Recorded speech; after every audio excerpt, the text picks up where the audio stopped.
Já,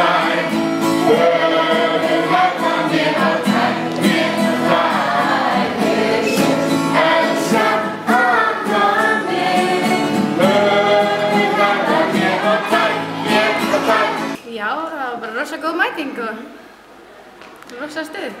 Það allt í lagi að vera svolítið forvitin. Jæja þá, opnaðu þá kistuna, forvitna önd.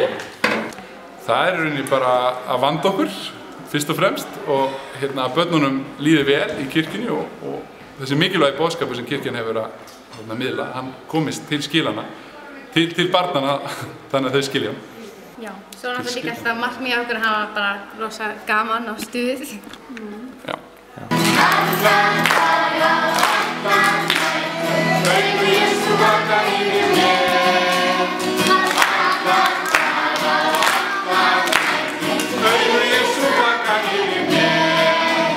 Það alltaf fjör. Já. Stuð með Guði.